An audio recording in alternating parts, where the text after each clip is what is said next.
Hey friends, it's Mike. I'm back from Alaska and just want to say hello, miss you guys. I'm glad to be back in San Antonio. I want to talk a little bit today. Just again, this is our idea of just want to encourage one another. And that's what's so important in our faith. We need to encourage one another so that we don't get down, but we stay up and that we keep doing the things that are most important in life, the things that Jesus talked about, which was loving one another. And I want to tell you that it's not easy to love one another. And man, as we're seeing what's going on in the news right now, I want to talk about that a little bit because it's times like these that we need love more than ever. And we've been having discussions over the last few weeks. We have a food pantry because trying to demonstrate and communicate love. And as we see things going on right now, it's so important that we need love. And so, can I talk to us about what's going on? And what I want to do is I want to bring in a voice, and it's because I needed this, right? When I see the protests on TV, and I got news of another police killing. Um, One, it wrecks my heart. It's completely angering and unacceptable, and something has to be done. But I got to be honest with you that when it comes to things of race and things of the issues that we're dealing with, I'm not sure what is the best way because I have not lived it myself. And so I wanted to go to a voice who has been proven to be an expert, someone who can lead us, someone who can guide us during this time. Because when I see what I see on TV, and I know I see the worst of it on TV, you probably do too, in our Facebook and our social media, when we see the worst of it, um, we need leadership at that time. And so I want to bring in a voice who is the premier leader. And in doing this, what I discovered was something that really it helped enrich my soul. And I hope it does you too. It informed me and it guided me. And I'm hoping to share that a little bit too. And the leader, you'll know him because I don't think, and this would be curious to research, I don't think there's a city in the United States that doesn't have something named after him, a street, a monument. We have a federal holiday for him. But of course, I'm talking about Martin Luther King Jr. And I want to introduce something that he wrote. And I discovered an audio recording that he read out loud. And it's powerful. And I want to introduce it to you because I hope that when you're done with this couple-minute video that you will stop and you will listen to it, because I think it'll feed your soul. And I think it'll be good for us to consider as we consider what we're trying to do in our lives and our family, in our neighborhood, the neighborhood of the Glen, and around the world. So let me introduce you to this letter. It's called A Letter from the Birmingham Jail. And Martin Luther King Jr., just a quick history lesson because some of us miss our history a little bit. But he was arrested on Good Friday in 1963. Okay, this is before civil rights laws were passed, making it illegal to have a segregation and Jim Crow laws and laws and things like that. But he was arrested on Good Friday and he was put into solitary confinement in jail. And the reason was that he had organized a campaign in Birmingham, Alabama, which he considered to be the most segregated, prejudiced area of the entire United States. So he went to the worst spot. And he organized a bunch of demonstrations and protests. He had mass meetings. He had marches on City Hall. He had a boycott of business merchants downtown, the ones who put up the signs that said only whites, blacks, colored people here.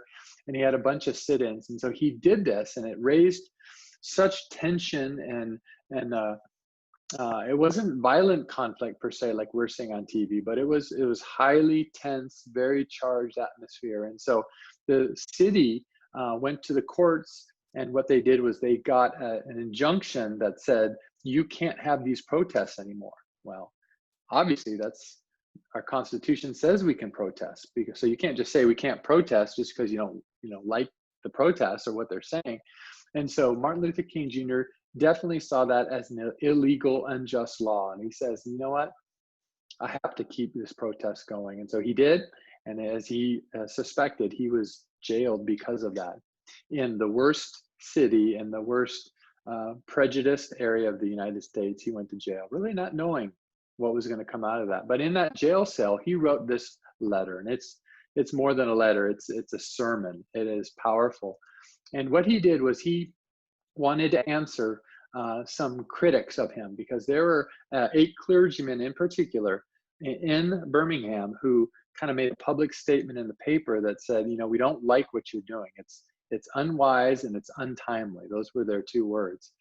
And so he wanted to answer them, and he does. And as he answers them, really what he does is he shares his entire heart of how he approaches fighting injustice, the principles he uses when he organizes a demonstration, how he trains his teams and his leaders, and really relying on his faith, how he had Jesus guide him, and how he had these moral laws guide his actions, so that when he went up against illegal laws like he did in Birmingham, he knew that he was standing on the higher ground. And it's real powerful. So here's real quickly in the letter itself, it's broken up. I think of it in 3 parts. That's not a formal outline, but at least how I listened to it, that's what I heard. And so the first part, he really just gives a defense for why he was doing what he was doing. And he applies back a great quote that he gives. He quoted St. Augustine, a very famous church leader. And this quote you may have heard or seen in a meme on social media. He said, "Injustice anywhere is a threat to justice everywhere." And so a guy from Atlanta, which he was, why was he in Alabama? Because an injustice anywhere is a threat to justice everywhere. And that's why we can see a police shooting in Minneapolis and even in San Antonio say, wait a second, we need to do something. So first part of the letter, he was defending what he was doing. Second part of the letter, and this was the meat, he explained his method of how he fights injustice. Here's a quote that he said. He said this, he said, "The means we use, the method that we use, must be as pure as the ends that we seek." So for Martin Luther King Jr., what he's saying is that method is super important. And so you never saw Martin Luther King burn down a building or attack an innocent bystander or raise destruction or fear in his community. That was not his goal. His goal was love. And so imagine this for a second. This is why I admire this guy so much. The courage that he had was, number one, he was going into the worst segregated city in America. Okay. Big opposition, right? Okay. Second, in his Black community, he was trying to bring together these 2 very different people. On one side, he saw Black brothers and sisters who were not engaging. They were complacent. They were apathetic. They weren't helping him. They had maybe had some money or they had some status. And so they weren't coming in. So he was, in one way, trying to move them to action. And then on the other side, he had what he called Black nationalists. Now, here's the quotes of how he described them. These are the words that he uses in this letter. He says, number one, that they'd lost faith in America. Number 2, that they'd repudiated Christianity completely. And number 3, that they'd concluded that the white man is the incurable devil. So this group, they were different than him. They thought that you should use violence, any means necessary to destroy and to overthrow what was going on. And so Martin Luther King, neither of these were acceptable. And so he tried to bring a middle road to bring this Black community together. And that was one of those most difficult challenges, to be able to do that. And then obviously as the white community coming in saying what he's doing is untimely and unwise. And so you can see how lonely that situation must have been. And so in that, he wanted to explain how he goes about what he does. Okay. And then here's what his message was. He calls it four basic steps. The first step is the collection of the facts. That you need to go and determine if an injustice has actually taken place, right? It's not just a rumor, not just a video clip that you don't know what else is going on. He says you need to research it. And then the second step is you need to be ready to negotiate. Negotiate what? Well, negotiate a better future. And so if there are illegal laws or unjust laws, his view is you need to be at the table to negotiate better laws. Third, he called self-purification, and this is powerful. And to describe or illustrate what he meant was, at one point in the rallies that they didn't have enough volunteers, or a lot of volunteers had arrested, or because of the arrest, a lot of volunteers kind of scattered a little bit. And so what they ended up doing is they ended up busing in students to help them keep the campaign going. But he didn't just send them out on the streets, right? No, he trained them, and he brought these students, and they had a series of workshops where he trained them in how to do non-violent demonstrations. And here are the purification questions that he asked his followers to abide by. Number one is, are you able to accept blows without retaliating, right? Can you endure pain peacefully for what's right? And then secondly, are you able to endure jail? And so he called it his kind of a holy purification, that if you're engaged in this kind of societal change, is that it kind of starts in your heart. Your heart's got to be right. And so what he did is he whittled out the kind of the opportunistic or the angry and bitter people who are just out there ready to cause bloodshed in the streets. And in fact, that's the one thing he said. He's like, I need to give these people, especially the young black man, he said, I need to give them a vision of how to engage so that we don't have blood in our streets. And that's telling to me, because as we see some blood in our streets and we see the violence, it makes me raise the question of where's the leadership, like Martin Luther King. And then lastly, his method was direct action. So first you had collect the facts. Second, you had negotiate. Third, you had self-purification. And then fourth, he had direct action.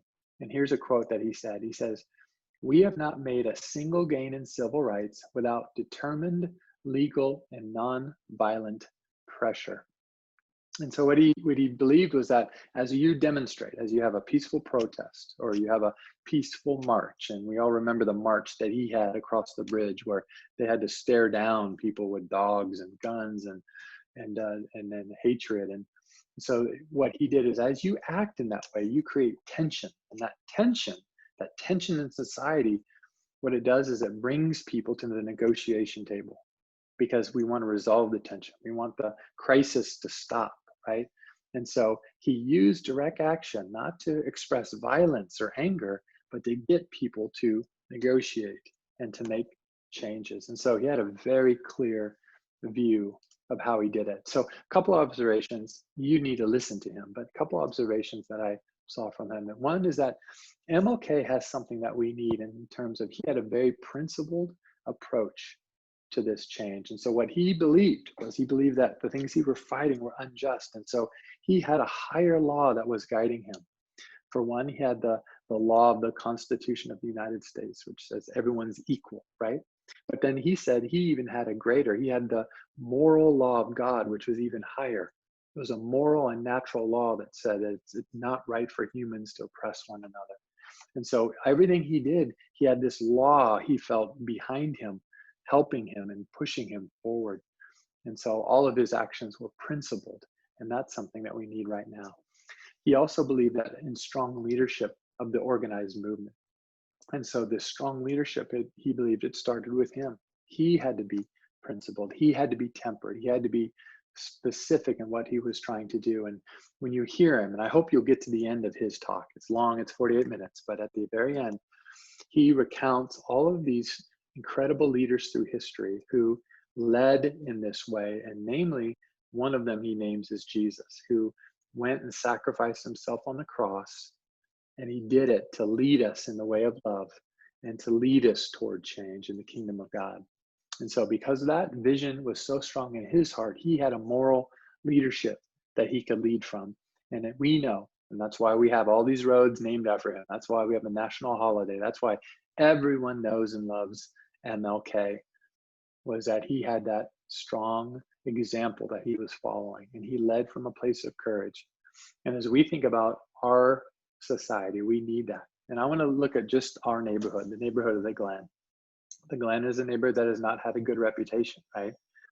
But it's not who we are, right? We are not the neighborhood. We are, just because we might live in the Glen does not mean that that reputation is us. We are different.